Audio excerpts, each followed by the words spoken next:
Good morning. Yang berbahagia Datuk Sri Panglima Hashim Paijan, Chief Executive of Sedia, Datu, esteemed speakers and sharers for today's webinar, ladies and gentlemen, a very good morning from Kota Kinabalu and a warm welcome to Sabah Economic Development and Investment Authority Sedia inaugural webinar entitled Emerging New Opportunities in the Logistic Industry in Sabah, specifically in the cold chain logistics.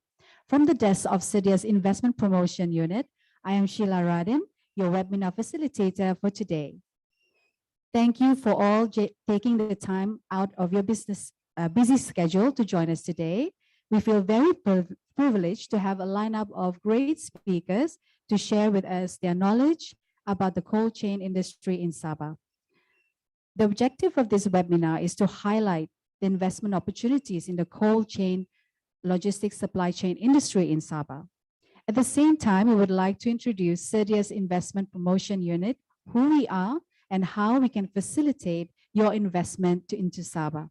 Before we begin with few housekeeping announcement, for easy identification, may we request that you update your username in this format, your organization name and full name. Kindly keep your audio disabled during the webinar, and please post your questions in the Q&A box, which is at the bottom right of your screen and not in the chat box. Lastly, our esteemed speakers and sharers today will try to respond all questions at the end of the webinar as the time permits. Now, up on the screen is a snapshot of our agenda today. We will have 3 presentations from our partners, government agency, and sharing sessions from 2 established cold chain companies in Sabah. Yang berbahagia Datuk Sri, Datu, ladies and gentlemen, without further ado, we would like to invite Yang berbahagia Datuk Sri Hashim Paijan, Chief Executive of Sedia, for the welcoming remarks. Yang berbahagia Datuk Sri, please. Thank you, Sheila. A very good morning to all present this morning. They request me to put up my mask. Okay. Dato, our esteemed speakers, Mr. Lawrence Kim Kwan from KKIP, Puan Leonard Ho, POIC Sabah Sendirian Berhad, Mr. Shafiq Zulhelmi, Hypercall Logistic, Tobin Ng from NCT Forwarding Shipping, and of course, Mr. Masri Zohaimi Idris from MIDA headquarters. I think she's in KL. So, ladies and gentlemen, Happy New Year, and I hope this message finds you in a good health. First of all, it is my pleasure to welcome all of you to Sedia inaugural webinar for the year 2022, entitled Emerging Opportunities in the Logistic Industry, Cold Chain Logistics. I would like to start off by thanking our speakers from several government agencies, as well as private sector representative of the logistics sector, for contributing in painting a clear overall picture of Sabah's logistics sector. My sincere appreciation also goes to our participants, as your involvement is instrumental in ensuring the event's success. The logistics industry in Malaysia has evolved in recent years as the rise of e-commerce in the country, as well as a shift in consumer behavior to buy fresh and frozen food, has bolstered the growth of cold chain facilities and infrastructure support. In Sabah, the current market landscape is fragmented with a few large players across the value chain. However, the demand in niche segments such as cold chain logistics are increasing. We would like to see service in this niche sector grow in Sabah to facilitate growth in related sectors and manufacturing activities. Ladies and gentlemen, one of the roles of the Sabah Economic Development and Investment Authority, or commonly known as Sedia, as the one-stop authority responsible for Sabah Development Corridor Program, is to attract investment into the state of Sabah. In recognizing the importance of facilitating inward investment, Sedia has collaborated with the World Bank Group to establish the Sedia Investment Promotion Units. They're organizing, unit for this seminar today, or we call it Sedia IP. As a dedicated unit, Sedia Investment Promotion will actively promote and facilitate inward investment in Sabah, providing various support services to investors to assist in their business and in investment expansion. Of course, we are collaborating with other agencies too. Ladies and gentlemen, Sedia has come a long way since its inception in 2008. Various events have taken place since its establishment in 2009. And one of the unprecedented events challenged the whole world was the COVID-19 pandemic. Year 2020 and 2021 was truly an unprecedented period for the entire world, also including Malaysia and specifically Sabah. As countries move to strike a balance between keeping people safe and getting the economy on track, Sedia, as the one-stop authority driving the Sabah Development Corridor programs, recognizes its role in building up the state's economic growth. Facilitating inward investment into Sabah will be pivotal to reinvigorating the Sabah economy under the aspiration laid out through the state government's Sabah Maju Jaya Development Plan.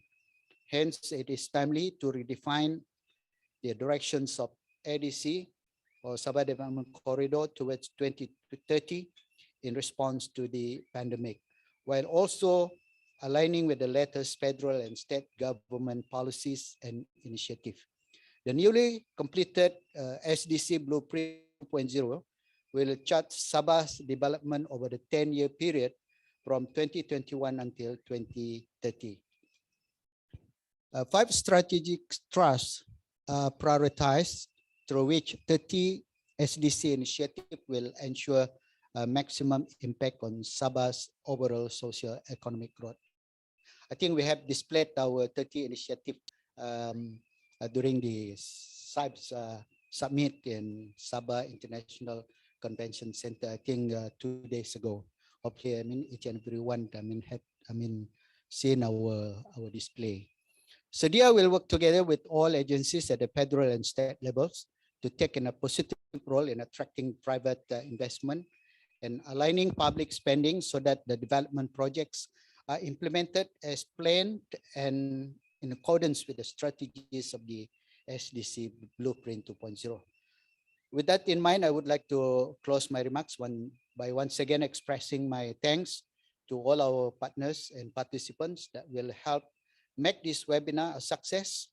It is the hope of Sedia as well as the dedicated Sedia Investment Promotion Unit that through this webinar will foster closer ties and establish networks so as to further develop growth in Sabah's logistics sector.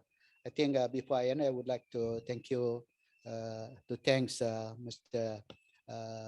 Kevin and his team for organizing this very important seminar. Thank you.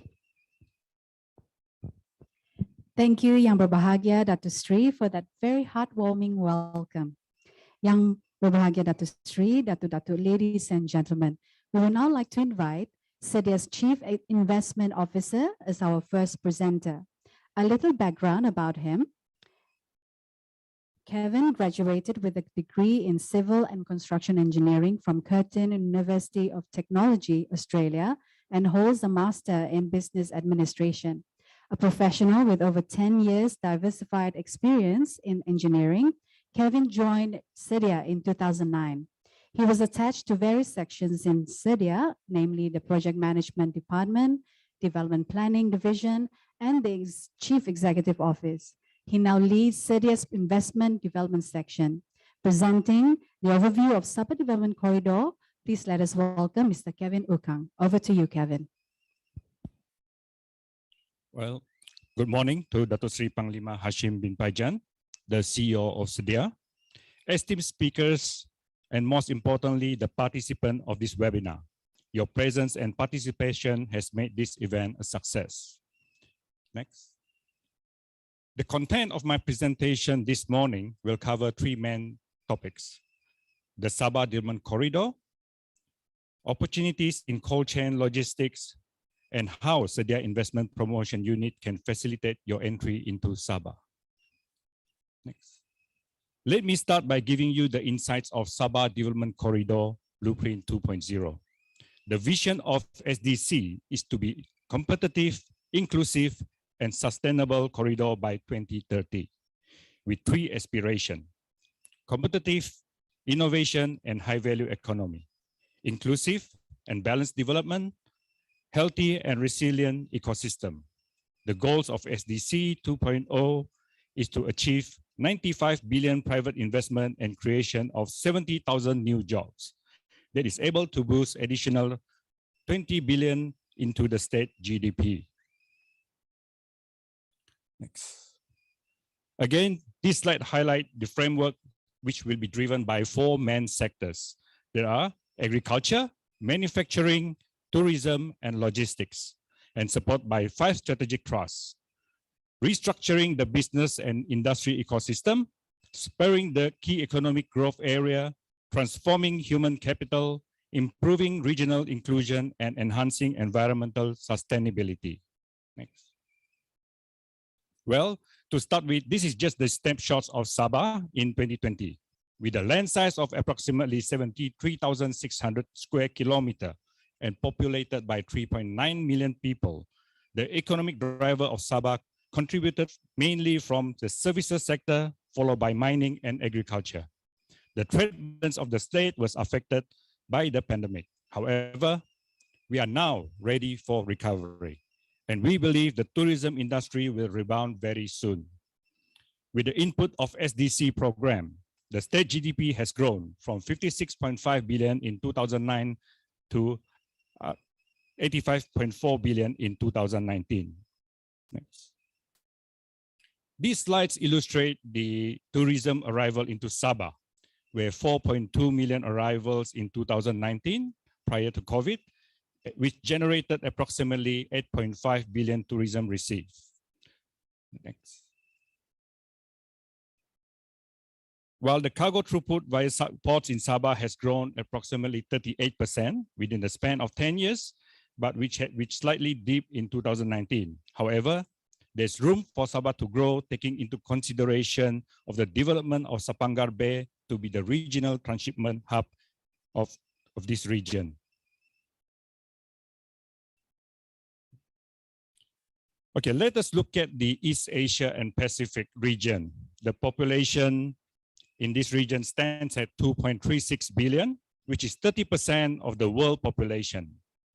The numbers keep growing, and the UNCTAD estimated that the world will be populated by additional 2 billion people by the year 2050.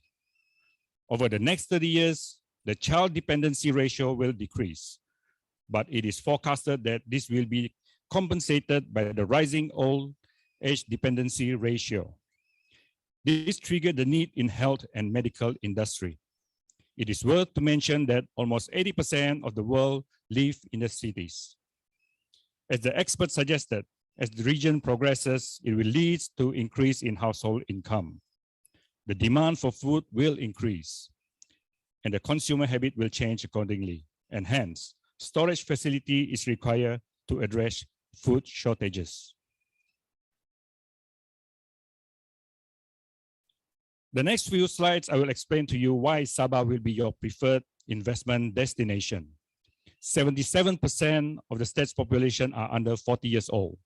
With proper training, we could equip the right people with the right skill set to meet the job market demand. There are 37 institutions of higher learning and TVET institutions in our state. There are opportunities for manufacturing in timber, cocoa, and electronic vehicle-related components.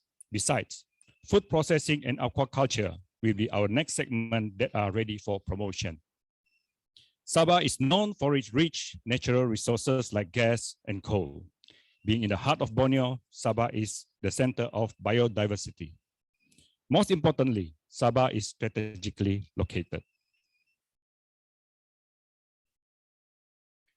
This is where Sabah is located, along the major shipping route and part of Brunei, Indonesia, Malaysia, Philippines, East Asia Growth Area, BIM IAGA, with a coverage area of 1.6 million square kilometer and estimate GDP of USD 320 billion in 2020. One of the key pillars is to make this region as Asia's food basket. Being part of RCEP, Sabah is able to access the market of 15 countries, account for 30% of the world GDP. The RCEP is expected to eliminate about 90% of the tariffs on imports between its signatories and establish common rules for e-commerce, trade, and intellectual property. It was predicted that it would offer significant economic gains for signatory nations, boost post-pandemic economic recovery.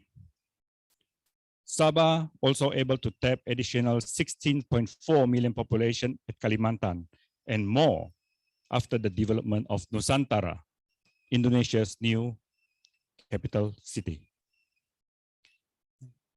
In terms of infrastructure, Sabah will have its complete road network when Pan-Borneo Highway is completed. This will be able to shorten traveling time from one place to another safely. Major ports in Sapangar in the west coast of Sabah, Sandakan, Tawau, and Lahadatu in the east coast will provide container handling facilities, including reefers. We have also major industrial park, at Kota Kinabalu Industrial Park in the west coast, Sipitang Oil and Gas Industrial Park in the southwest of Sabah, and Lahadatu Palm Oil Industrial Cluster in east coast. Kota Kinabalu International Airport is the second busiest airport in Malaysia. Sedia has carried out aviation and air freight master plan for Kota Kinabalu International Airport to identify the gaps, and the master plan has laid out the holistic plan, which include establishment of cold chain facilities, free zone, and terminal expansion. Other than movement of passenger, the cargo movement in KKIA has shown increasing trend. This justifies the opportunity to establish a cold chain warehousing at the vicinity of the airport. The household income for Sabah is showing an upward trend, and hence the spending power and demand for quality product will increase. There are 23 million population in the island of Borneo. This is almost equal to the peninsular Malaysia at 23.31 million. Hence, please come to Sabah, and we have equal opportunity to offer. Let's move on to the cold chain logistic. This slide shows why cold chain is a feasible investment. This year and beyond, Sabah will have at least additional 11 hotels development.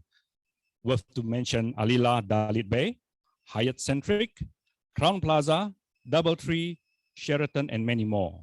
These are all international chain. This will be an additional of 3,500 rooms. This shows that Sabah is embarking into high-yield tourism, and these categories of visitors' expectation is high and resulted to the demand of high-quality, fresh, and healthy food products. Based on research, cold chain supply logistics future in Malaysia was promising. Sadly to say, some areas was underserved, and there are needs to explore these services in certain areas, and that includes Sabah. The COVID-19 pandemic has shown that cold chain is needed to support the pharmaceutical demand, and special attention is required. As I mentioned previously, old age dependency ratios are increasing in our region, and therefore, we cannot deny that the demand of medicine and pharmaceutical will increase exponentially.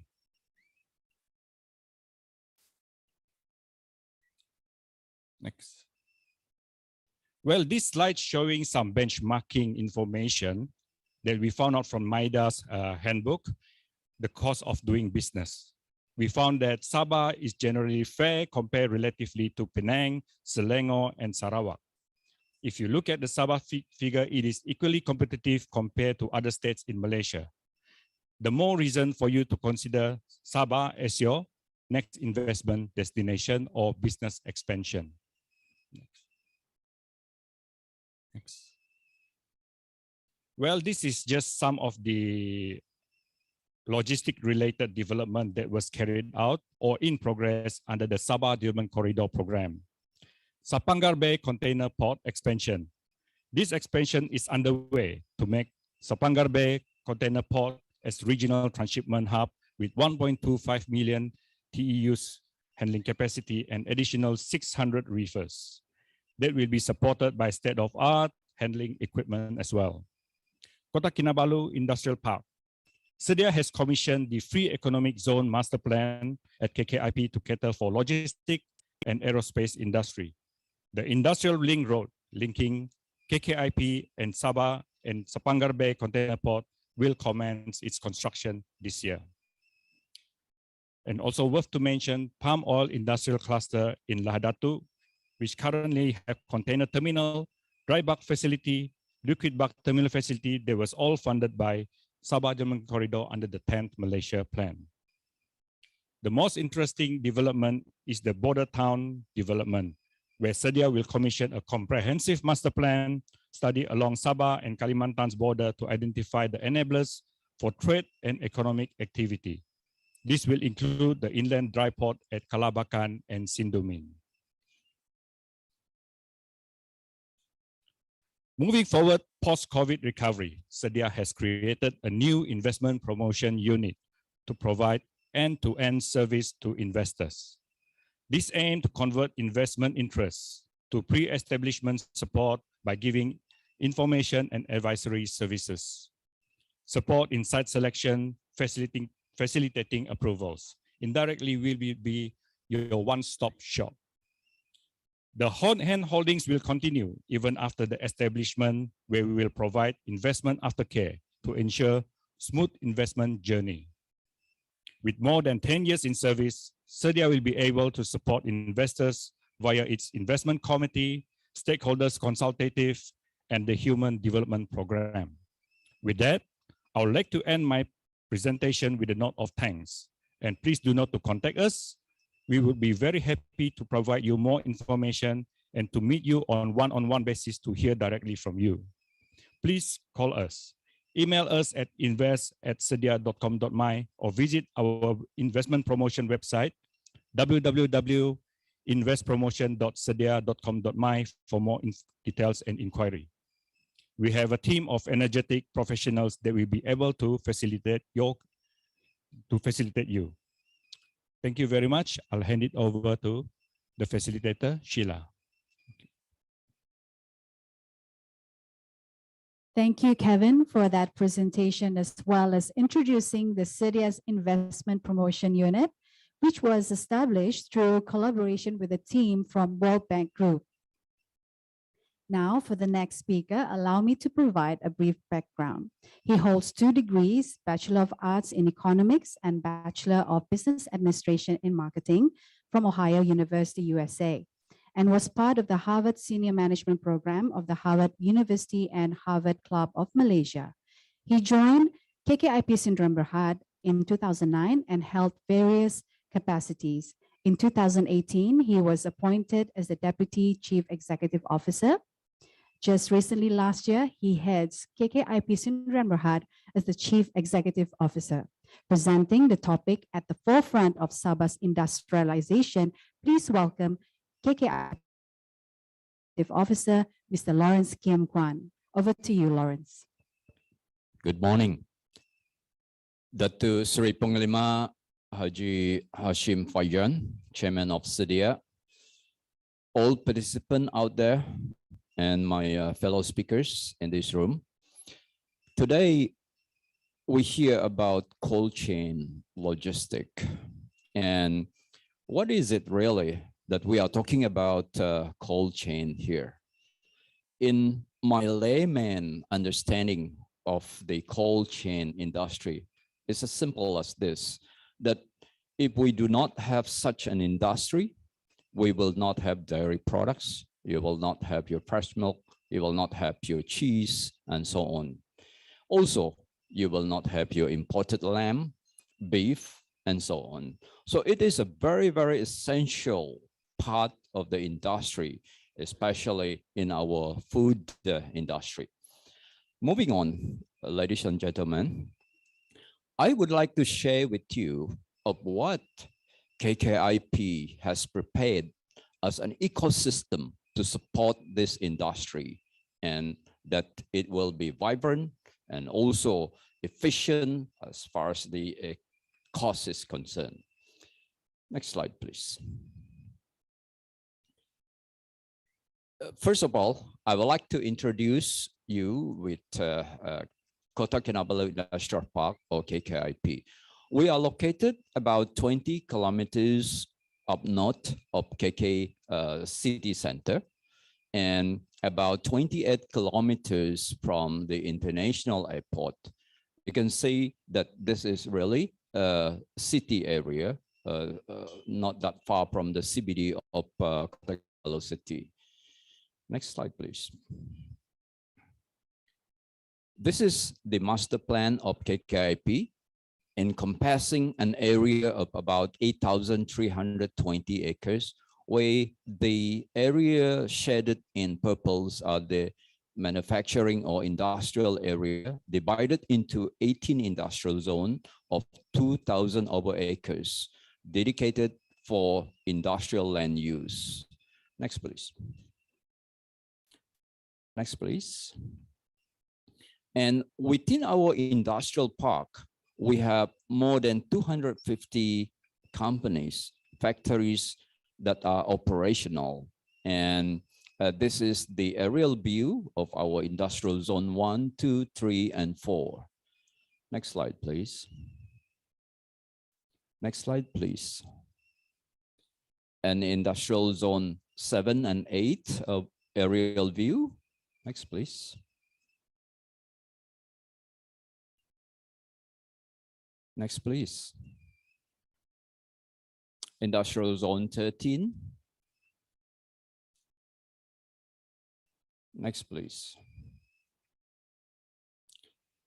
Okay, what we offer for cold chain industry as part of the ecosystem within KKIP, we have prepared industrial land, which means that earthwork is already prepared and the tapping point for utilities are all provided within the boundary of the individual industrial land lot in order to expedite setup. And we have all the utilities reticulated, including all the power in the configuration of 11 kV, 33 kV, 66 kV, and up to 132 kV. Natural gas is also reticulated throughout our industrial park, 100% fiberized telecommunication. And we have industrial land lot of various sizes ready to accommodate any potential investor who are interested to invest in the cold chain industry. Next, please. We also provide factory buildings for immediate occupation by those who have probably operation from small to medium size.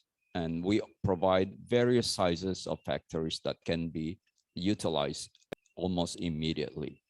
Next, please. For those who are probably in the startup category, we also provide a startup center that encompasses all the requirements of a startup business in this Sabah integrated marketplace. All the office space, warehouse, and all the hand-holding support are also provided there. Next, please.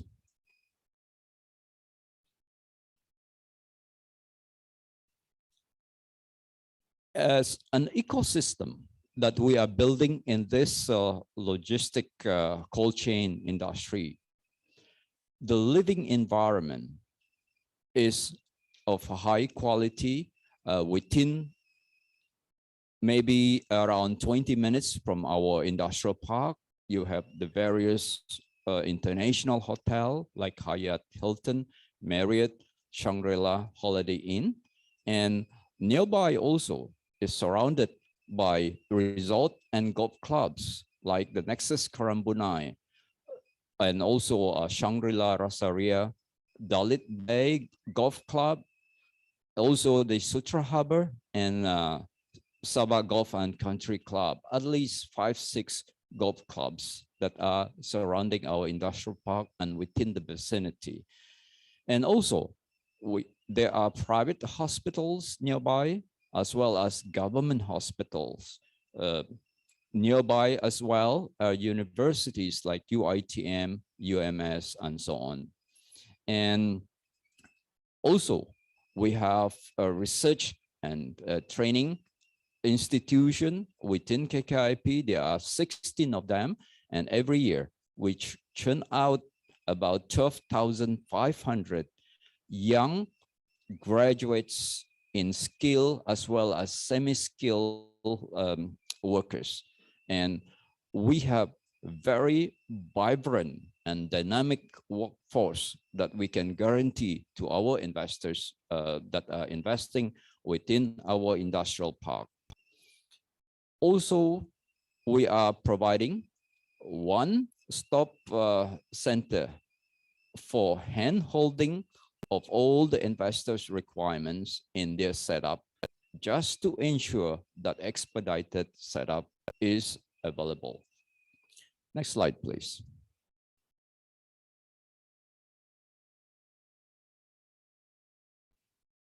What is there really that to be tapped for the cold chain or logistic industry that is linked to our ecosystem?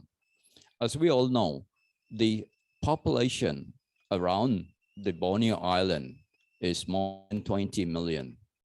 And the Southern Philippines market as well, when it's combined all together with the whole Borneo population, it's amounting to almost 30 million people. And that is such a big market ready to spur the growth of this logistic industry.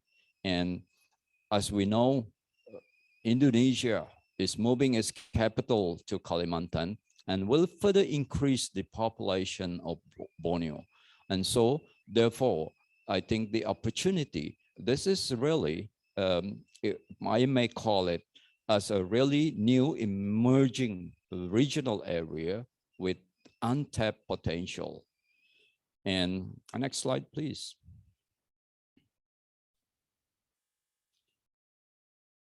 This is the kind of living environment that we provide within our industrial park.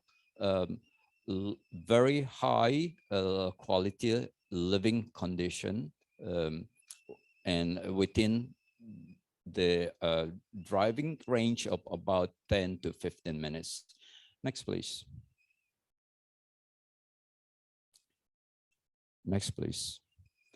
We also provide, as I mentioned, a complete ecosystem for the existence of this industry. We provide apartments, residential units for workers who are working within our industrial park, as well as the vicinity area at very affordable prices. Like, for example, here, our V21 residence being constructed now, the price of a studio unit starting from 138,000 ringgit, and very, very affordable for every level of workers working in the various factories within our industrial park and the surrounding area.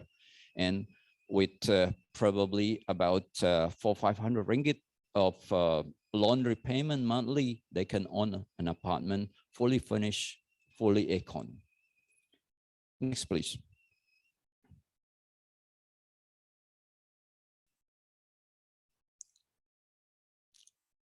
Various residential development that we have developed, as well as being developed to facilitate all the workers within our industrial park and the vicinity area. Next, please.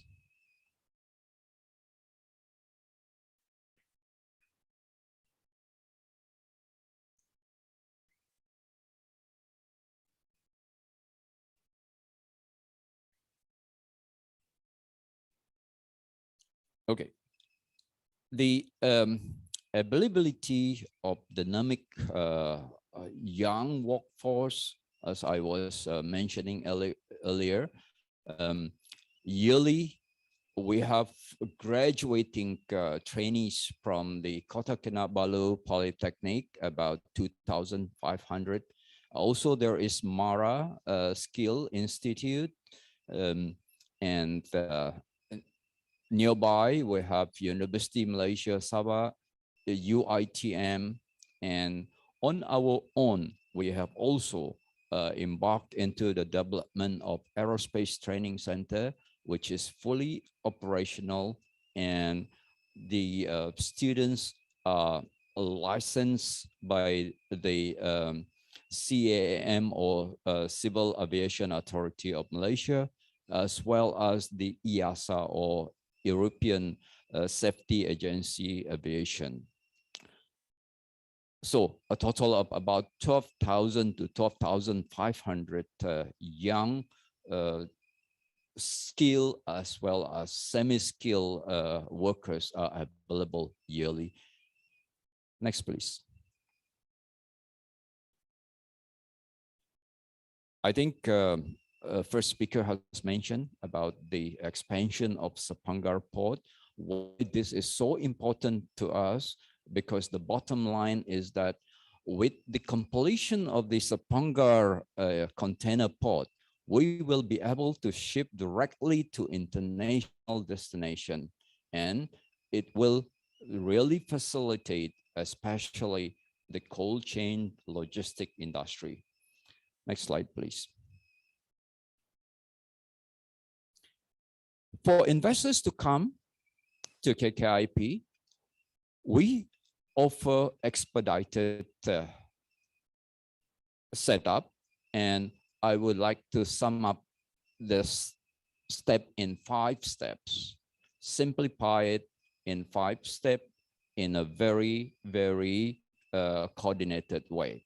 First, we start the project brief by the investor, and from there, we will move on to the land lease and utilities agreement, and simultaneously also work with the approval of various local authorities like DOE.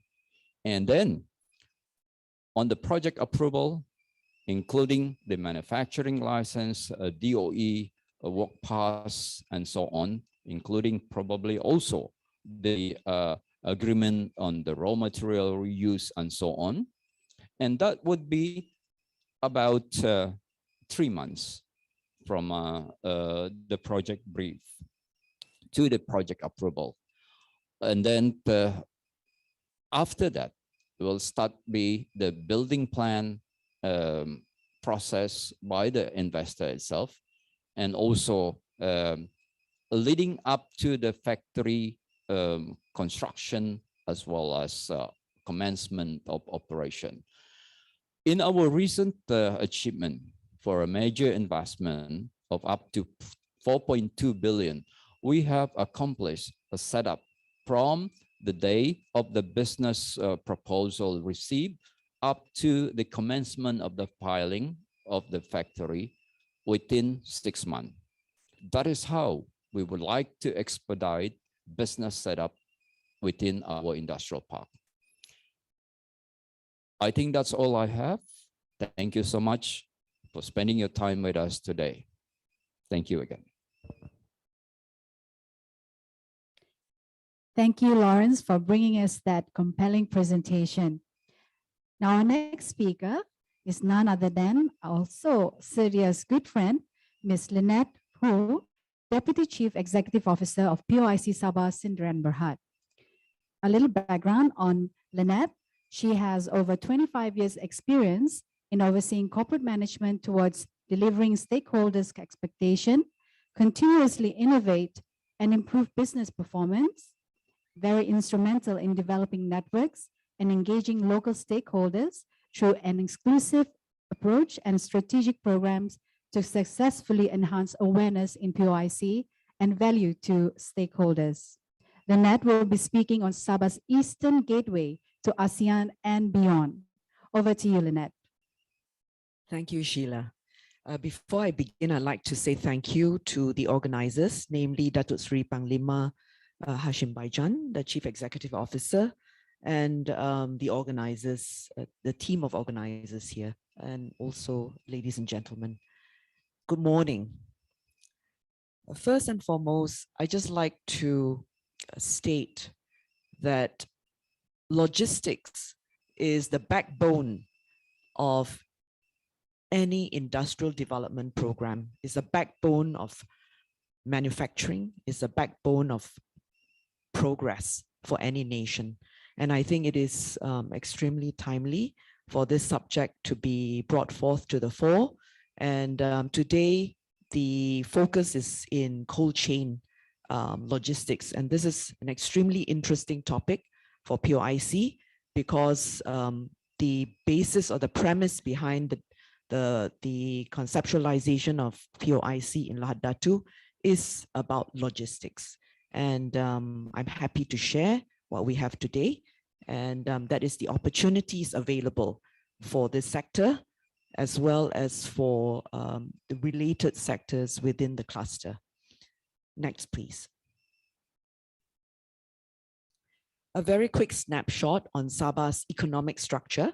If you look at this slide, you will see that the manufacturing contribution to the state's GDP or economy is only 8.5% as at 2020. So there's still tremendous room for growth.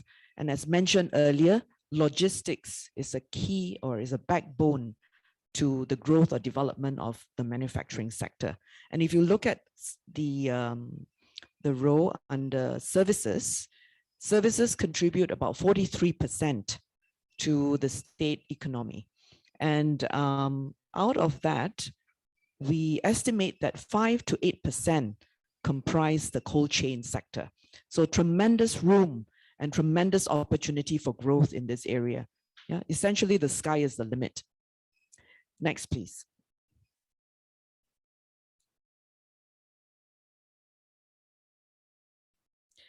If we look at this slide very quickly, GDP per capita by state, Sabah is still one of the least developed, the poorest in the nation. And again, that means there's tremendous room for growth, tremendous opportunities for growth in this area.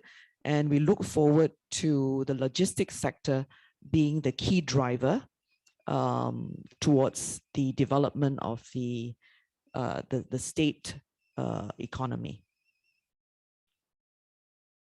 A quick snapshot about the company for those who are unfamiliar with POIC. Next, please.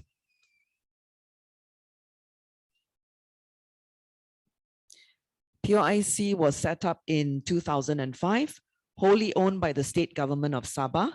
And the aim behind the setting up of POIC is essentially to have it as a catalyst in spearheading the state's industrialization program, creating jobs and economic spin-offs. And one of the key, as mentioned earlier, one of the key premise behind in the setting up of POIC is basically to develop logistics.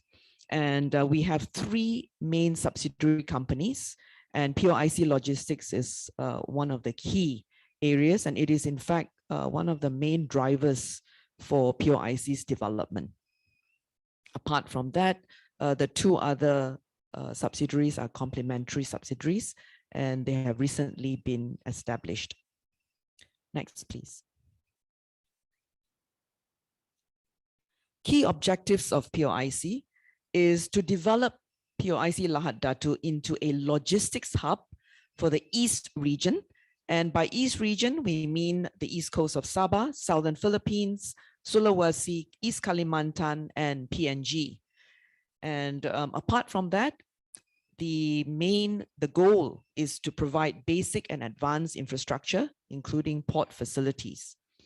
and basically be a bridge between private and public sectors in realizing the state's industrial agenda.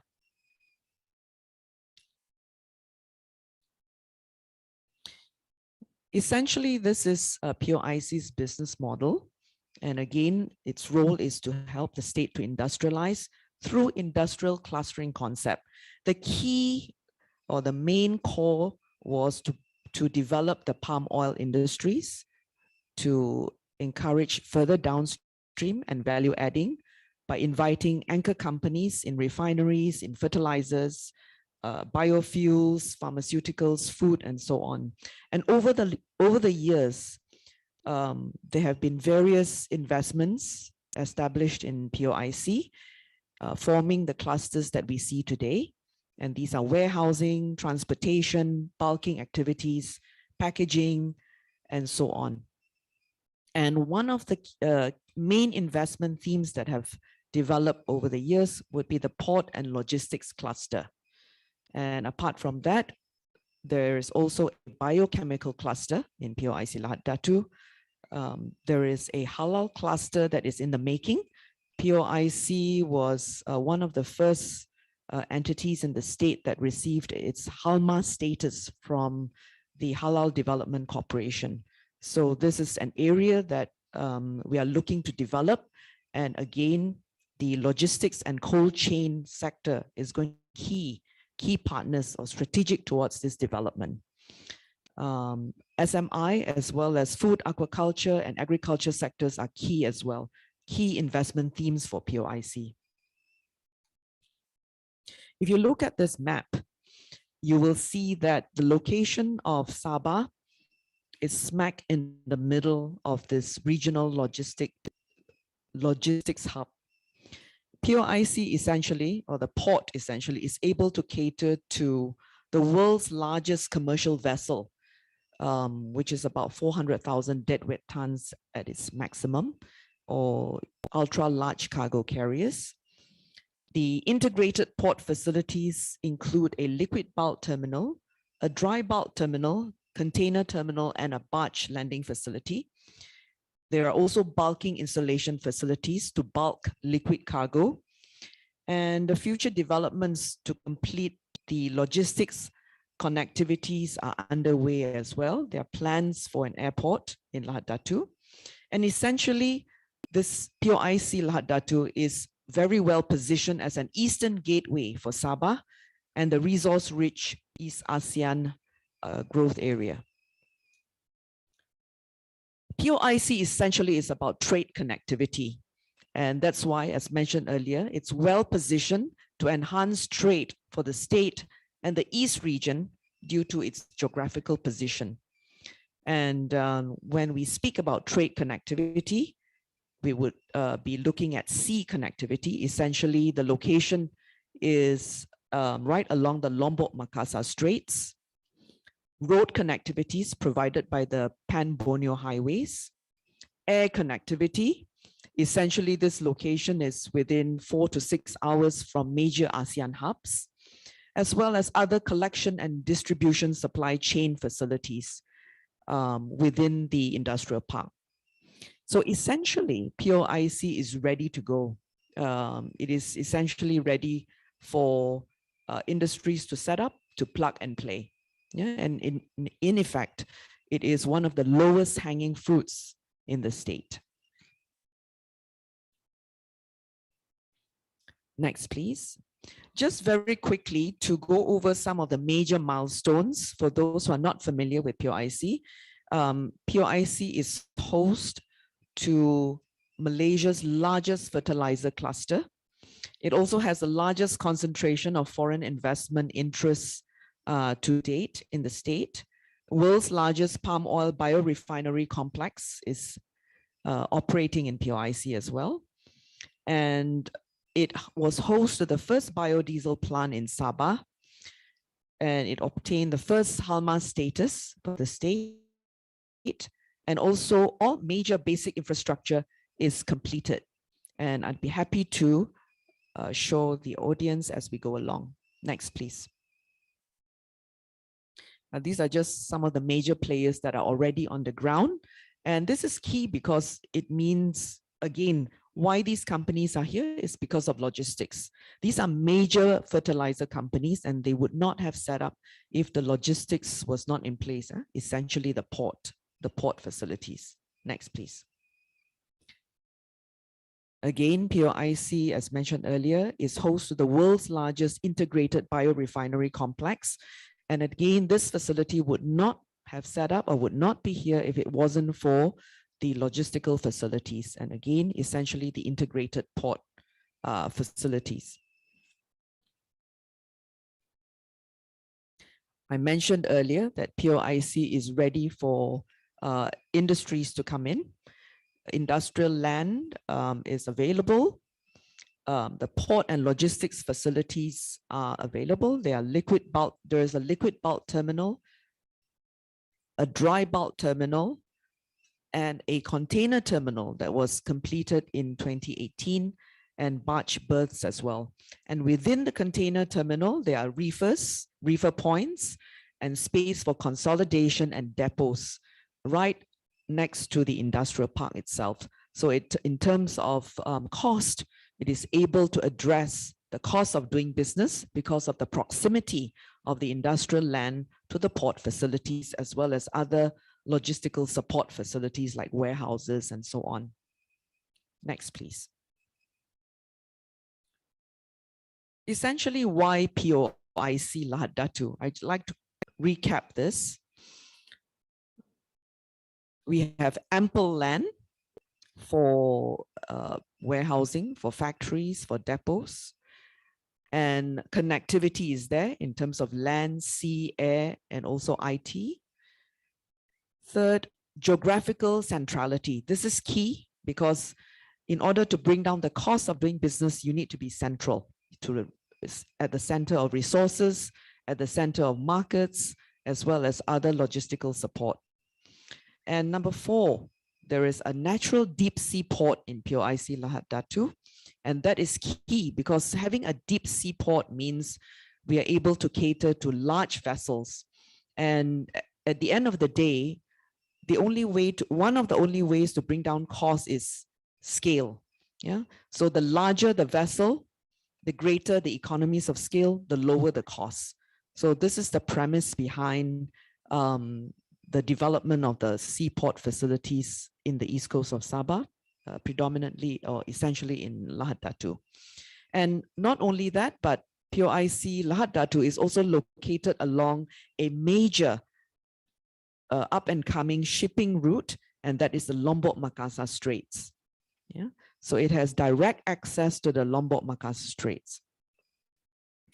I mentioned earlier about ample land for industrial development, and this is basically master plan for POIC.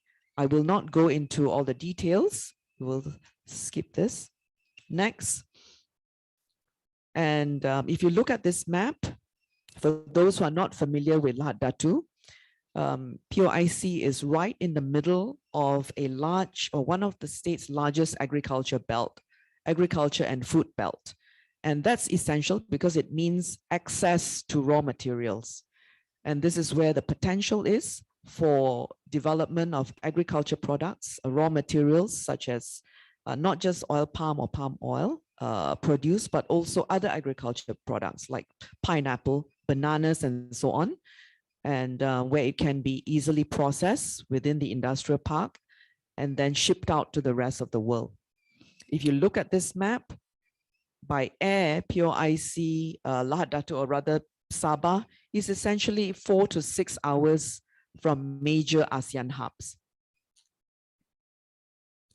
Next, please. And this map basically shows the wealth of resources in the region.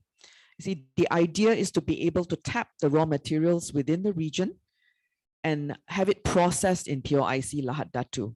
Yeah, because the infrastructure is available. Besides the port, the industrial land lots are ready. So investors can come in and process their raw materials within close proximity to the port facilities, again, bringing down the cost of doing business. Next, please. We spoke about geographical centrality. Again, I will not touch too much on this because it has been touched earlier, but essentially very close to ASEAN, most major ASEAN markets, as well as capitals within the RCEP, which has a total population of 2.5 billion and a GDP of 26.2 trillion within the RCEP nations.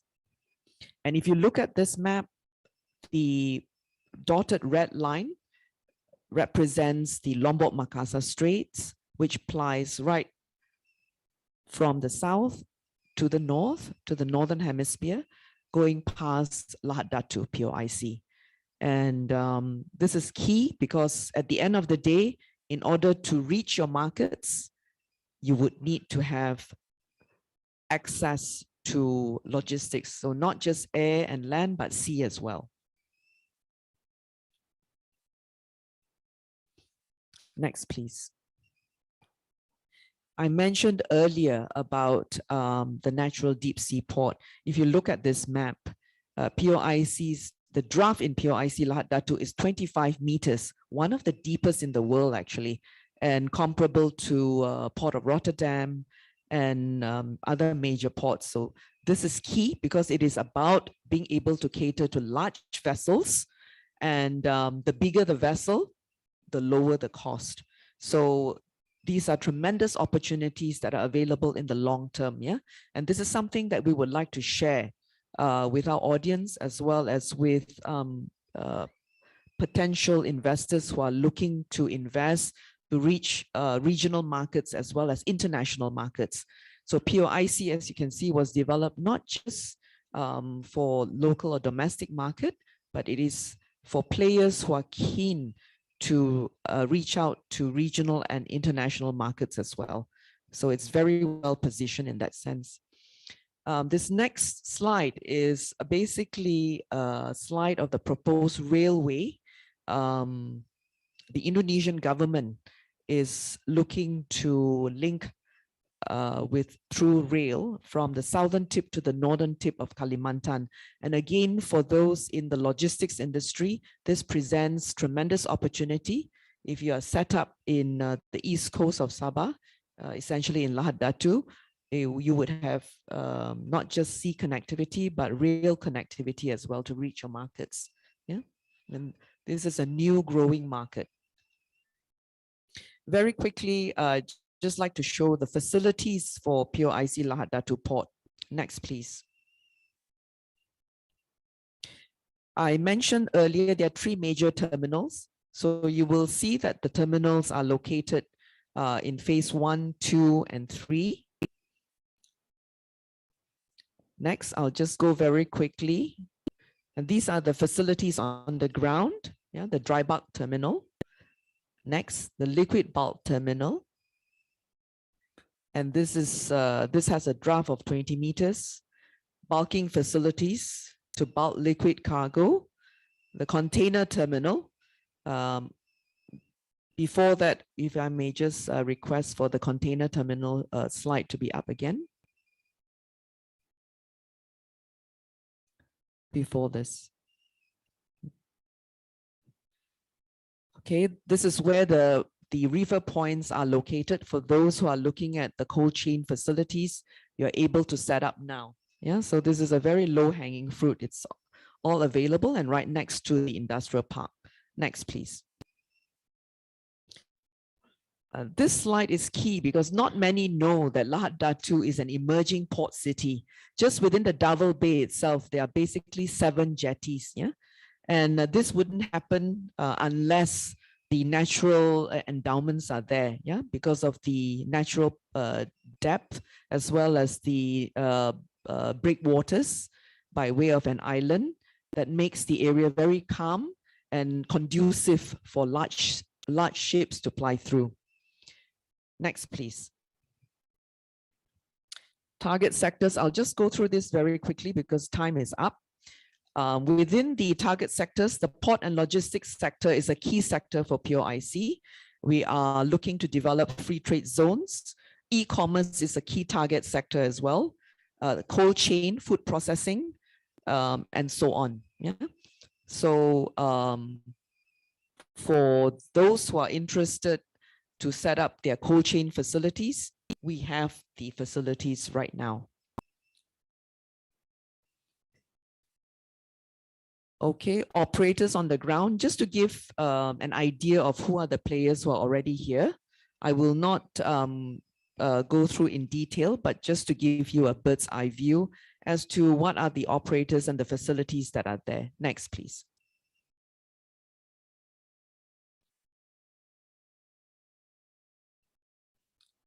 And this is the palm oil cluster, mainly the refineries. Next. A biomass cluster. Again, transportation logistics are key in order to facilitate these industries. And POIC also develops ready-made or custom-made warehouses. For those who are not looking to develop their own, there are warehouses that POIC has developed to cater to your needs as well. And moving forward,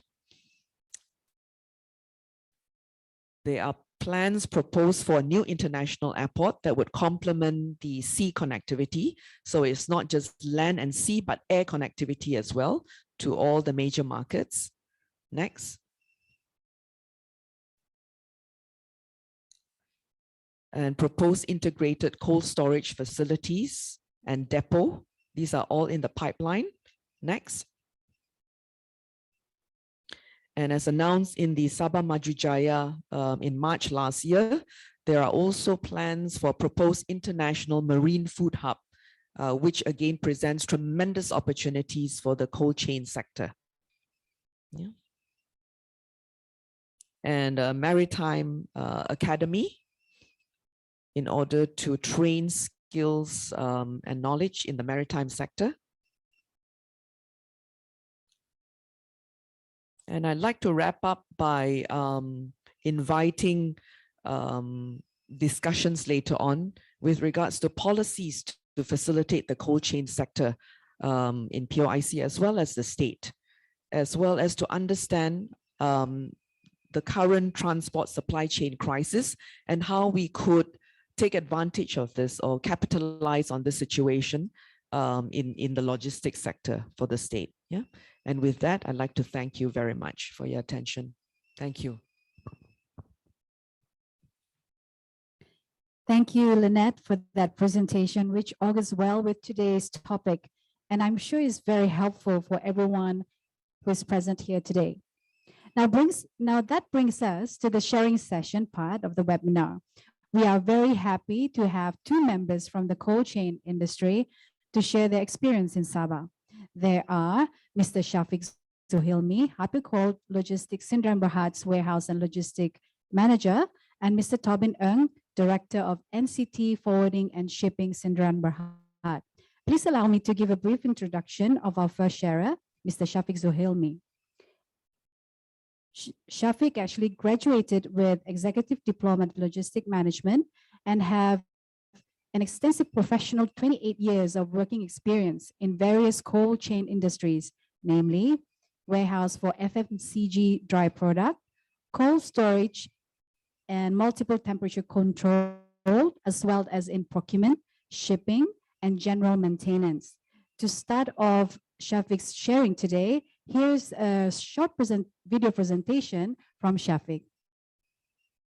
Hey, have you ever wondered some of your frozen food is always run out of stocks in market? There's no fresh food for you to cook on dinner, or maybe some of the fast food restaurant is out of stock. Everyone wants to have fresh and quality products when it comes to foods. The demand is high, but the supply is very short, especially in Sabah. Did you know there's only one approved international standard public refrigerated warehouse in Sabah? And the fact that we know this is essential services, and as long people wants to eat, this industry will always in business. In food chain businesses, the challenge is on how to continues to provide and sustain your product to customer, not only to have sufficient supply, but maintaining the quality that needed in these high demand communities. Why cold storage, you may ask? Again, There are only one warehouse in Sabah that has approved by Manufacturing Bonded Warehouse Malaysia as one of proceeding international standard a public refrigerated warehouse. And this industry is stable growth underpinned by strong demands for food driven by population growth. But what are the challenges? Well, in businesses, they miss opportunities and sales because of the business owner loss of sales, probably due to shipment delay and stock depleted, having difficulties in logistic and transportation, constraints of controlling stocks inventory. And when it comes to F&B industries, dealing with authority is a must for quality control and to avoid the consumer get contaminated supplies. Well, in every problem has solution, and the solution is let the third-party logistic warehouse services do it for you. With approved international standard public refrigerated warehouse procedures, let the expert to handle your logistic storage and inventory. And they also assure that the products in a good quality by doing multiple temperature control, and they will do the delivery and shipment to the suppliers. Investment, expansion, and globalizations of markets in Asia is increasing demands and supplies of fresh frozen products. The demands for cold storage facilities has increased over the years, and investors from local and international is more focused in marketing, which means opportunities and requirements of logistics services will increase. These are the products that require refrigerated. So, what are the advantages? By having cold storage service in Sabah that is approved by Manufacturing Bonded Warehouse Malaysia as one of the proceeding international standard public refrigerated can create opportunities for local and international products to store their fresh produce because we give standard temperature control system, the inbound outbound FIFO FAIRFO by system as it stands for first in, first out, and first expired, first out. The cleanliness from animal and halalan toiban handling, and last but not least, HACCP and International Food Handling Audit approved. For total logistic solution, the future is cold storage service.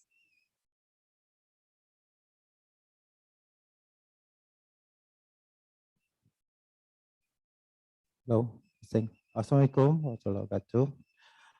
Yang bahagia Datuk Seri Panglima Haji Hisham Baizan, CEO of Sedia, Encik Ebin George Ukang, and my fellow speakers. Okay, let me introduce myself again.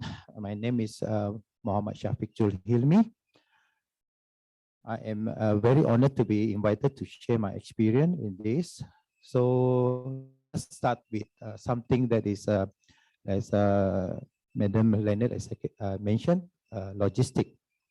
So as my lecturer used to say, the word logistic actually come from Greek.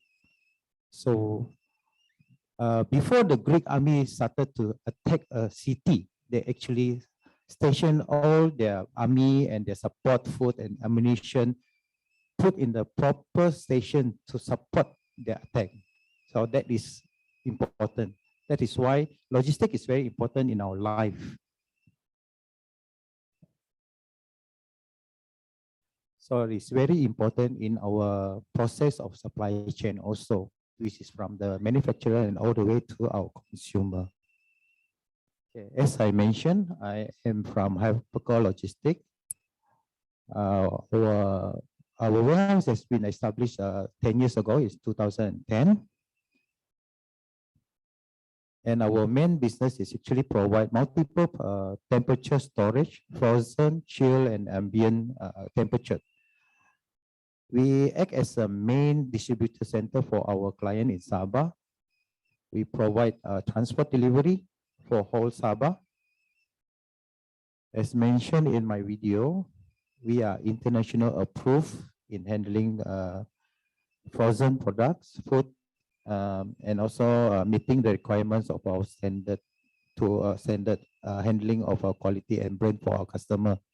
So that is very important for us because every customer is wanted the product to be kept safely, fresh, and always have enough stock to distribute to their businesses and sustain their business.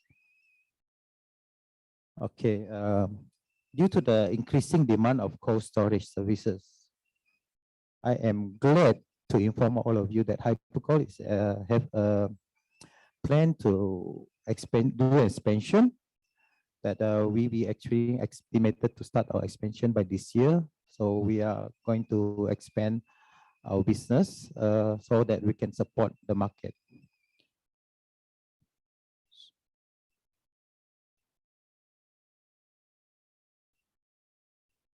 So if, as I said, in the business, we are actually giving our services to provide all our customers to help us to support them. So we will give them the support that they need to handle all the food. And if a investor want to come in to invest their market to market their food, let us do it for you, and we will help you to assist in terms of authority, delivery, and storage. Lastly, I would like to thank you for inviting me. So if you have any question, do ask me later in the Q&A session. Thank you. Thank you, Shafiq. A very interesting sharing indeed. We would now like to invite our second sharer, Mr. Tobin Ng, Director of NCT Forwarding and Shipping, Sdn Bhd. Allow me to share a little background about Tobin. He held various capacity, specifically in the cold chain industry. In the past, he was awarded the Innovation of the Year in 2018 by Global Logistic and Supply Chain.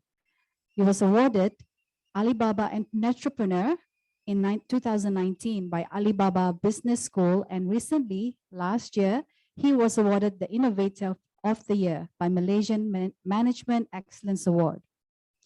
Currently, Tobin is holding two posts as Executive Director of EPOS Holdings Sdn Bhd and as Director with NCT Forwarding and Shipping Sdn Bhd.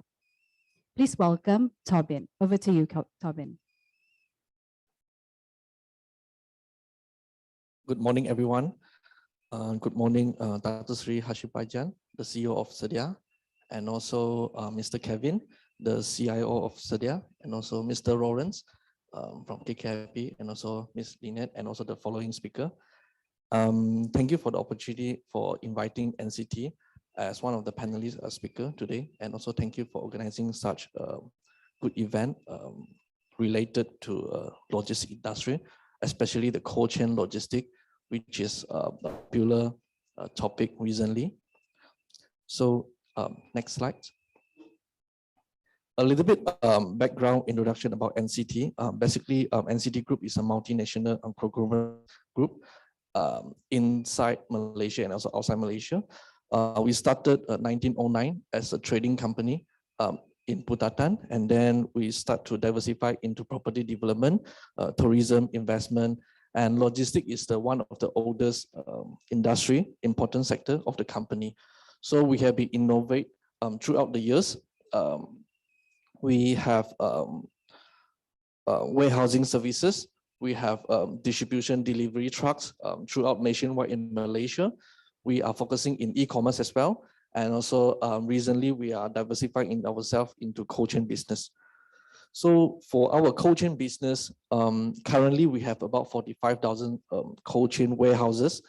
And we started to handle pharmaceutical product 6 years ago. And recently we also start focusing in seafood cold chain supply chain, especially import-export services, and also air freight and sea freight, handling, special handling and special care, pick, pack, and also permit.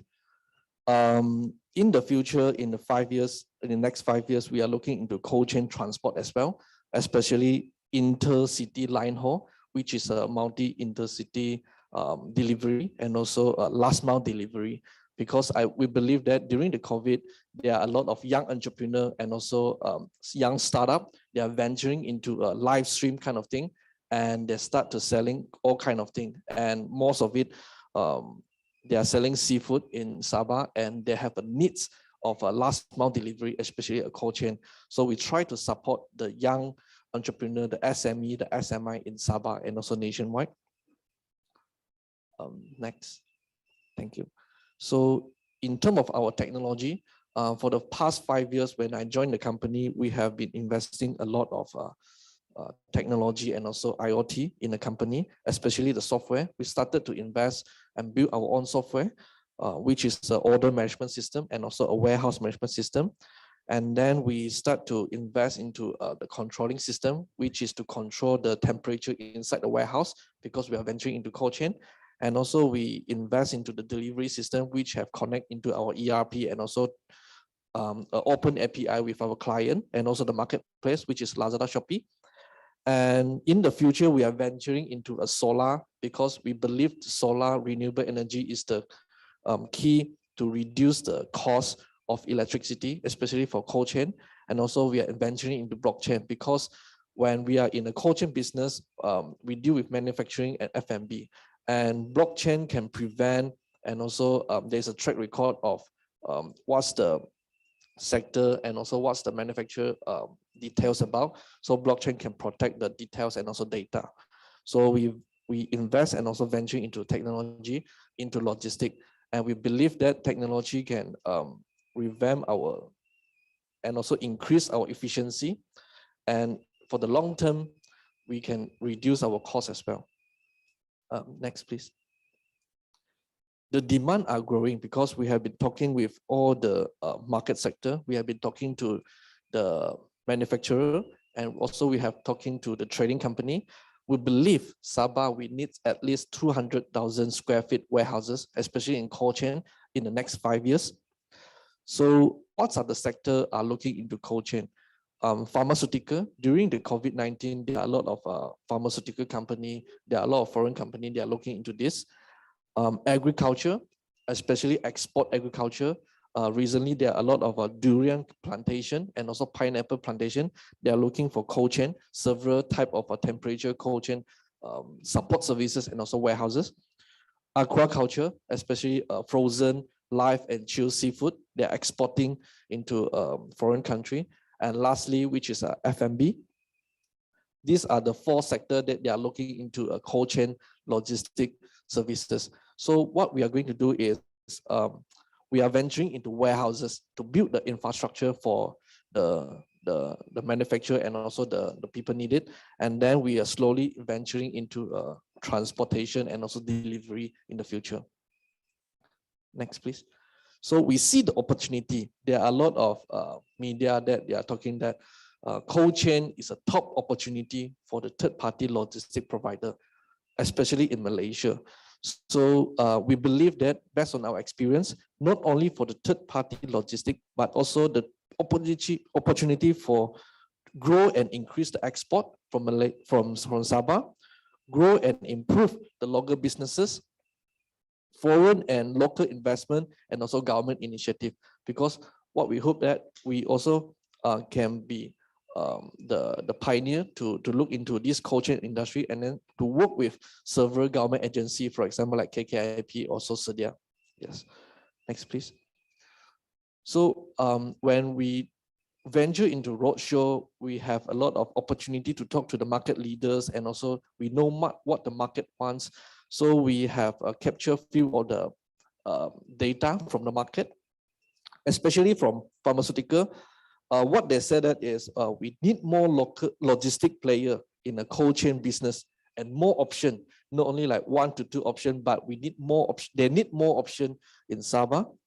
For agriculture, we need more education and training opportunity in urban, because we believe the education and training is very important, not only for the logistics service provider, but also for the F&B, for the agriculture, for the farmer.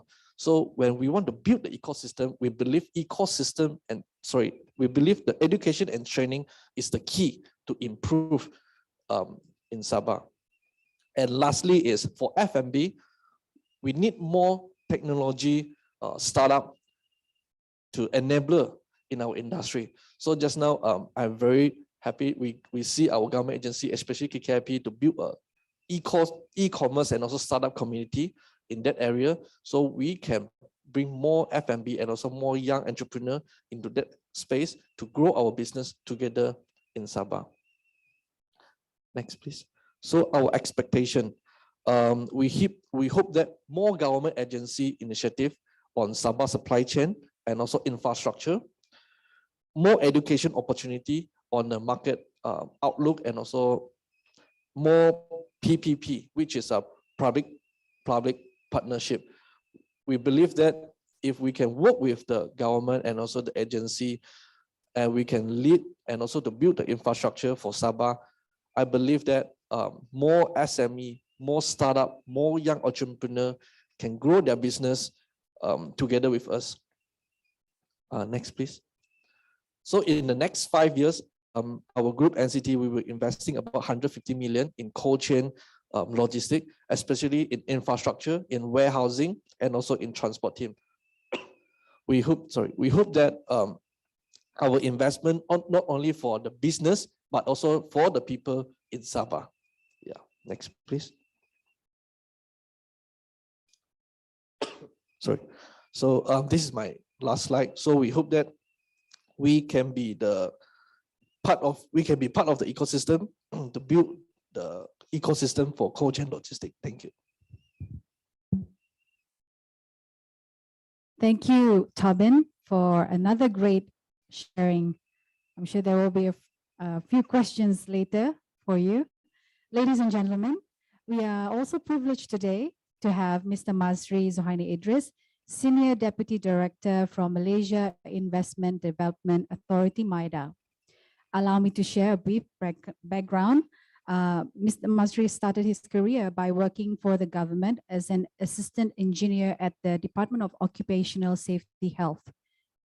In 1996, he joined MIDA as one of the assistant director and was given various portfolio, such as handling investment evaluation for projects, mainly in automotive and machineries, industry support, and the foreign direct investment promotion. Masri was also based at various MIDA locations in Los Angeles and Johannesburg. Since 2014, Masri was attached to the Business Services and Supply Chain Innovation Division. And in 2020, he was transferred to the Oil, Gas, Maritime and Logistic Division as Senior Deputy Director until now. Without further ado, we would like to invite Masri for his presentation on cold chain logistics. Over to you, Masri. Thank you, Madam Chairman. Assalamualaikum warahmatullahi wabarakatuh, and a very good morning. Distinguished guests, Datuk Sri Hashim Paijan, CEO of Sedia, Mr. Kevin Ukang, CIO of Sedia, fellow speakers and participants. Can you hear me? Yes, we can. Okay, thank you. So I think the face that is in the what you call slide looks very different from the face now because of age. So I think I'm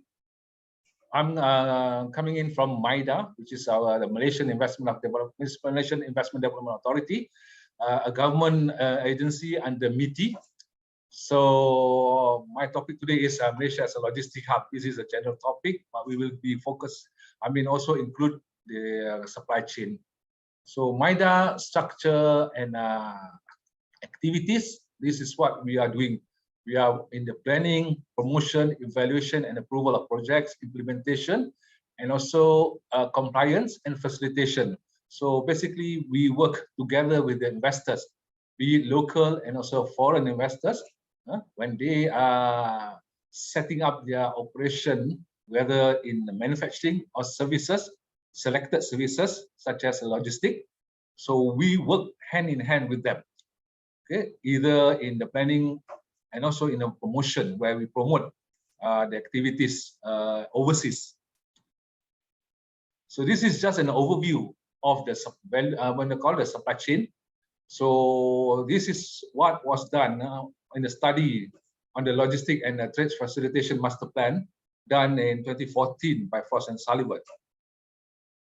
So everything in the supply chain of manufacturing, also services, will include logistic. The development of incentive and also facilitation done by MIDA.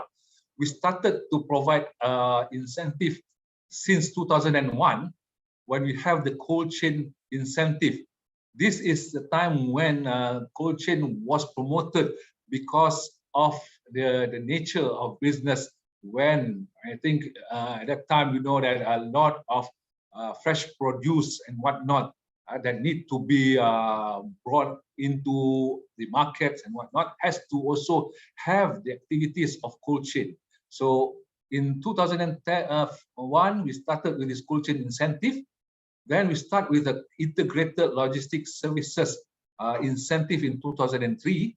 These are incentives that is what we call the tax incentive, where we provide a tax break for companies to enjoy 5 years tax deduction of 70%.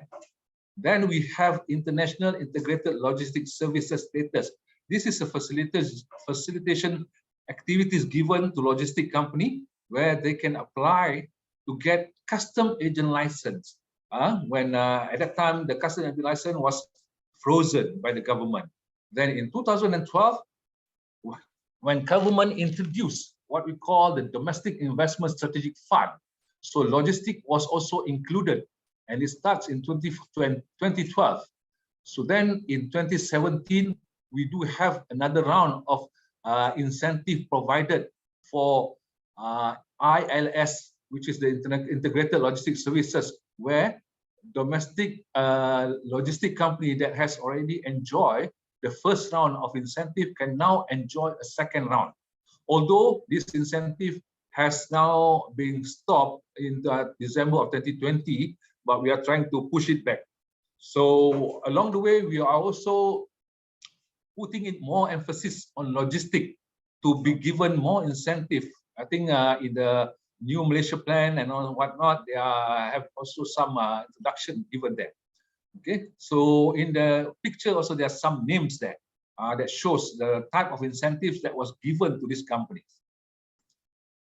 Okay, in the 12th Malaysian plan, this is what I'm saying about in the 12th Malaysian plan, we also have target that is involved in the logistics sector. Okay, to enhance efficiency and leverage on the digitalization of logistics services, centralized database for transport and logistics sector, improve governance and promote green initiatives, address challenges in policy planning, coordination, and implementation. So these are part of the activities that we are also involved to implement the 12th Malaysia Plan together with MITI and also with MOT, Ministry of Transport.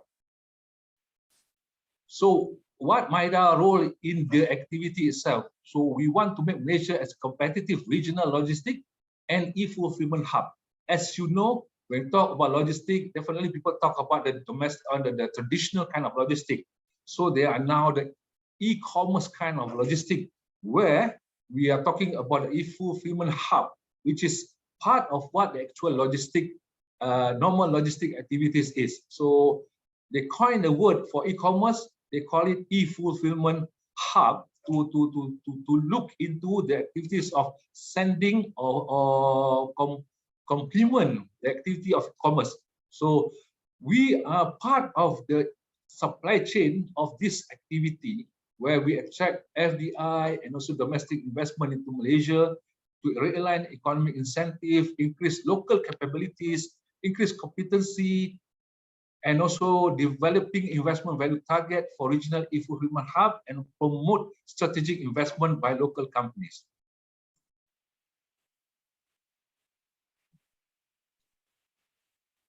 So inside the there are also certain some other what you call national trust and also policy, including the National Logistic Trade Facilitation Master Plan, the National E-commerce Strategic Roadmap, and the National Transport Policy that have the element of logistics that MIDA are also involved in. Sorry. So in a nutshell, we have approved substantial number of incentive to companies that involve the ILS incentive. There's about 121 projects. The DISF grants for logistic company, 10 projects. The IILS status to 240 projects. The second round ILS incentive for 14 projects, and the cold chain incentive for 18 projects. So what are the facilitation provided or offered by MIDA? First of all is the incentive that we call the Integrated Logistics Services incentive. These are incentive provided to total logistic players.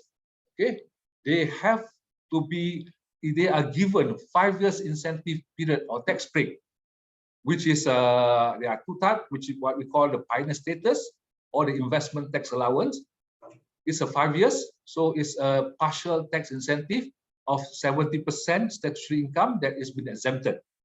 Okay, so the eligibility criteria that is required is it must be 60% Malaysian equity. It must provide and also own warehouse and transport, and also doing freight forwarding activities, and also at least one of the other activities such as distribution and other value-added services. So the requirement here that we are emphasizing on is they must own 20 commercial vehicles and also 5,000 square meter of warehouse space. Okay, the 5,000 square meter of warehouse space doesn't need to be in one location, but it can be in various locations that can be in a total of 5,000 square meter of warehouse space. Okay, and also the ownership of the warehouse space can also be defined as a directly owned or long-term lease of 10 years minimum. So because there are certain industrial sites where you can't buy, so you can lease for 10 years, 15 years, 30 years, and whatnot. Okay, so this is the eligibility criteria for the ILS incentive. Then we talk about this IILS status, which is the International Integrated Logistic Services status. So what it gives is actually, it doesn't give any kind of tax break to the company, but it gave the company a way for them to apply for custom agent license, which currently still being frozen by the government. So the eligibility of this status is it must be incorporated under the Companies Act. There is no equity condition tied to this IILS status. So they have to have some substantial usage of ICT infrastructure, having good network abroad, compulsory attendance to the custom agent course conducted by the Royal Malaysian Custom, and employ majority Malaysian. Then we talk about the cold chain logistics cycle. I think as the topic that of the today's seminar or webinar is on cold chain, so you know that the cold chain sector now are becoming more attractive. I think if you see in the trend now, a lot of cold rooms have been built not only by Malaysian but also by the foreign investors. So there are two types of cold chain activities or cold chain logistics. One is on the cold rooms, the other one is on cold transport. So these are the players where we talk about the current cold chain now doesn't only involve with food-based sector, but it also include the other sector, where this is the reason why MIDA wants to promote the cold chain to also have this kind of facilities. If you can see now, pharma and life science-based products also use cold chain logistic and cold chain facilities. Okay, you talk about halal food and other things, that's definitely. Then you talk about specialty materials that also, even E&E products that also use coal, either not that what you call the cold room, but it is still a temperature controlled room. So this is what we are giving under our cold chain facilities. Very relaxed in terms of the requirement that given these companies undertaking cold chain facilities provide a wide range of services, including cold room, refrigerated trucks, and other related services such as collection, storage, and distribution of perishable local agricultural products. As you know, this is because the incentive was done in 2001. So, but we are engaging, or we are trying, and we are pushing to also include other services activities that involve the cold chain facilities. So the incentive is given for new companies and also for existing company. So new company and existing company, what they can get is they can get a statutory income tax of 70%. I mean to say they only pay 30% of the income tax for 5 years, or they can also have investment tax allowance, either or. So then we talk about the eligibility of the company is it must incorporate a company, and the company must be an independent service provider. So that means to say it's not company that is in-house of, let's say, just quote an example. Okay, company A that is doing ice cream, manufacturing ice cream, then they have another company that is doing their logistics. So this is not what we meant by this kind of incentive given to the company. Okay, although the eligible activities here is only provided like this, but we also look into other kind of activities. So currently we only have 18 companies that are having this incentive, although this incentive has been around for quite some time. This is the reason why we are very glad that we can have this webinar, that we can also disseminate this kind of information to you. Okay, some of the companies, you can see here the companies basically more or less Semenanjung based, but we know that there are companies in Sabah that can also be part of our network of incentive companies under the MIDA. I think we have one company from Sabah that has this incentive lah. Just to put there are only one company in Sabah that has this cold chain incentive. Okay, this is where we talk about the things that why this cold chain is very important. Okay, our export to APEC economies. You can see from the APEC economies also part of the activities is also involved with cold chain. In terms of digital economy, e-commerce has been a great contributor to the activity of cold chain, where foodstuff are also now being sell or sold online, that you need to have some of the facilities of cold chain facilities also to be included in the activities. So you see that the cold chain or the e-commerce sector is increasing, and I think that in 2020 the number has growing tremendously, especially in this during the pandemic, and after the post-pandemic also we can see that the number is also growing. And then we talk about the halal industry, where we are trying to achieve status. Actually, we have got in terms of the ranking, we are in #1 in 2020 GIEI score, but we want to have more and more of these activities done in Malaysia, because we are talking now not only domestic market, we're talking about regional or even global market. So in the global Islamic economy indicator also, you have seen that the value of the imports or exports is increasing. So these are some of the constraints in the cold chain sector. I think this is also being made known. One of it is high cost in developing and operating cold chain logistics. So most local players under the SME categories, difficulty in sourcing workers, slow in technology adoption within local logistic players, and lack of expertise in managing cold chain logistics, resulting in higher wastage and high OPEX. Then we do have what we call grants, although the grant value are now not as much as before, but we still have this grant, what we call the Industry Forward Intervention Fund, which is a financial support facility for SMEs in the manufacturing and also related service sector which include logistics. Okay, the fund is provided to support companies in implementing intervention project based on the recommendation of industry forward readiness assessment done in MITI. The application of this fund is in MIDA, being evaluated in MIDA. It is a matching grant of about 70 to 30. That means to say government pays 70, company only need to pay 30% of the eligible expenditure.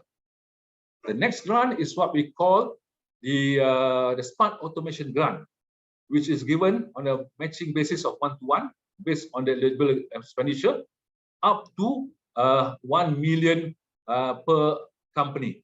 Okay, so these are the objectives. This is under Penjana. So the type of grant must be incorporated under Companies Act. Effective equity must be 51% Malaysian. So it is more for SMEs. Okay, another criteria is the company has been in operation for at least 12 months. Okay, so the company must meet all the committee's deliverable, and the project must be completed 12 months from the date of the approval letter. So it is not like the normal grant that is given by MIDA where you can complete in 3 years. For this SAG, is only in 1 year. Then these are the eligible expenditures: automation, machine, equipment, software that are used directly in the overall value chain. The non-eligible expenditure, so this is not what being covered under the grant itself. So, and we have now seen companies from Sabah and also Sarawak asking for this grant SAG through MIDA. Okay, I think I have put my time in. So if you have further clarification or doubts or issue that you want to discuss with me, this is our contact. Okay, and I think after this we are going to have question and answer. So with that, I thank you very much. Assalamualaikum warahmatullahi wabarakatuh. Thank you. Thank you, Masri, for that detailed information and updates, which definitely will be beneficial for all of us who are very much interested to open and expand business in Sabah. Thank you, esteemed sharers and speakers, for that very insightful presentation and sharing. Yang berbahagia Datuk Sri, Datuk, ladies and gentlemen, we've actually reached to our next agenda, that is the Q&A session. I think everybody's anticipating for that one. Before we start, just a kind reminder, you may type your question in the Q&A box, or you may raise your hand and our team will help to unmute you. I would like to request that your question be accompanied with a brief introduction of your name, your organization, and the city you're joining from. Now the session is open to take any questions from our participants. I think I have a queue here. We have several questions. First question goes to question for KKIP. This is from Mr. Paul Lee. He is the Executive Director of Equal Base Private Limited. So I guess that's calling from Singapore. In the supply chain logistic, what role is KKIP Sdn Bhd offering in this region? East Malaysia, Philippines, Kalimantan, etc. Regional distribution for local distribution within Sabah. If you please, Lawrence. Yes, the main role of KKIP is really providing an ecosystem for setup, quick setup, efficient setup. And that includes providing prepared industrial land or building, the required manpower, the living environment, livable and ready for all the workers that are working within and around our industrial park, and as well as all the utilities such as power and water, and also to facilitate setup in every aspect of the business. Thank you. Thank you, Lawrence. Yeah. Okay, so we'll go to the next question. This question is posed to Lynette of POIC. It's a question from Mr. Desmond Yong. Here's the question. What is the potential reefer import and export volume in TEUs at Lahadatu market? Thank you, Sheila. That's an excellent question, because I'd like to tell or inform Desmond that the potential is limitless through Lahad Datu. In the presentation, I mentioned about the markets, the nearby regional markets. Yeah, that is the sky is the limit actually. But if he is talking about now, right now we are handling very insignificant load, or rather number of TEUs. The numbers are about 30 to 40 TEUs per month within Lahad Datu. So it's a very insignificant number, which means tremendous opportunities now that the infrastructure and the logistical support is there. So if you are, for example, a major cold chain facility looking for new markets, you may want to think about setting up in POIC Lahad Datu, because there is land for you to set up your cold storage or chiller, temperature controlled warehouse facility. You are right next to a port, which means the cost of transportation will be lower. And you are also very close to those markets that I mentioned earlier. And the bigger the volume, the lower the cost of your investment or your setup in POIC. So that in a nutshell, I hope answers your question. Thank you. Thank you, Lynette. I think we can take another one or two questions. See here, let me double check. Okay, there is one question here from Mr. Paul Lui from SAM. He's asking, cold room uses heavy electricity power, definitely, and products are high value. Is SESB ready to move such a need with speed?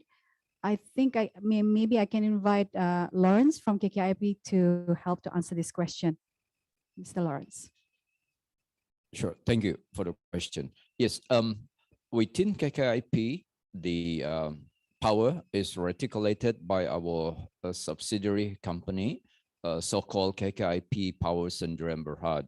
And I think our track record over the last 25 years shows that our power reliability as well as availability is comparable to all the regional manufacturing areas, including those in Peninsula. Thank you. I think I can also invite Ms. Lynette to answer the question. Thank you. Setting up a cold room facility in POIC is not an issue, because we have refineries already operating there, and they are heavy or intensive power consumers. The reliability is good, because the SIDI, or the number of complaints we receive. In fact, last year, we do not recall receiving any complaints as far as power outage is concerned. And before I attended this session, I checked, because vaccines, for example, Pfizer vaccines require very specialized cold room and temperature storage, between minus 90 degrees C to minus 70 degrees C. And I checked to see if a company wishes to store vaccines and they wish to set up a facility in POIC, whether we could handle that. Not an issue, because I've checked that with our power supplier. We have a double loop system that ensures reliability as well. So that is absolutely not an issue in terms of capacity as well as reliability. Yeah, thank you. All right, thank you, Ms. Lynette. I think we can take one more question before we wrap up for today's webinar. So this question goes to our NCT from the private sector. Question here says, what emerging or trends technologies will make the biggest impact on how supply chains are run? Over to you, Mr. Tobin. Thank you for the question. So basically the recent trend of supply chain is the hot topic is the e-commerce, and e-commerce is a wide range of kind of like online trading involved in FMCG, involved in fashion, electronics, and recently also involved in cold chain. So basically what we are building is we are building an infrastructure to enable the SME and also the startup company in order to deliver their orders and also to store their goods. And also we provide all range of services to facilitate the e-commerce seller, for example, like pick pack, and also software that we have integrated with Lazada, Shopee, and also to their own website. So I believe in the next 5 years, e-commerce there will be a lot of opportunity and also room to growth, and we will still try our best to innovate ourselves and also investing the facility for the SME, especially in Sabah. Thank you. Thank you, Tobin. Well, ladies and gentlemen, I think that concludes our Q&A session. We apologize if we are not able to cover your questions. We will reach out directly for those with questions we did not get a chance to answer during the session. Should you have any questions relating to our topic today, you may email your questions to our email address at invest@sedia.com.my, or at the screen now, you can also email to kevin@sedia.com.my or karen@sedia.com.my. Yang berbahagia Datuk Sri, Datuk-Datuk, ladies and gentlemen, based on presentation and sharing this morning, we hope everyone enjoyed and had gained great takeaways and would consider Sabah as a good place, not only for great holidays, getaway, but also a good place to open up and expand your business. As we have heard in today's webinar, there is a growing demand where cold chain segments would be required. For instance, the storage and the distribution segments. Hence, we would like to welcome you to further explore the business opportunities in Sabah.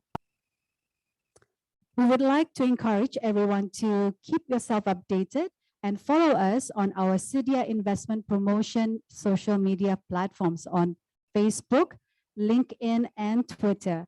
Or if you have any further inquiries or just would like to drop a line, you can also reach us at invest@sedia.com or just email to Kevin or Karen. Before we close, please accept our apologies for any shortcomings on our part during the course of this webinar. Again, we would like to thank Yang Berbahagia Datuk Sri, to our esteemed speakers, Mr. Kevin George Ukang from Sedia, Mr. Lawrence Kim Kwan from KKIP Sdn Berhad, Ms. Lynette Hu from POIC Sabah Sdn Berhad, Mr. Shafiq Zulhilmi from Hypercoal Logistics Sdn Berhad, Mr. Tobin Ng, NCT Forwarding and Shipping Sdn Berhad, and Mr. Masri from MIDA Kuala Lumpur.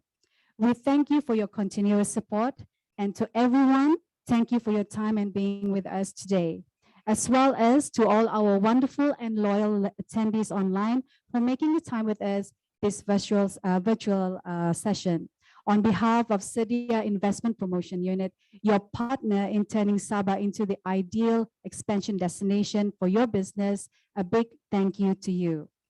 Finally, as we are still in the phase of keeping our physical distancing, please continue to stay safe and positive.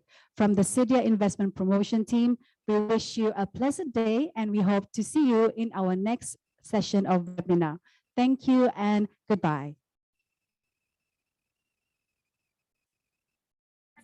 All right.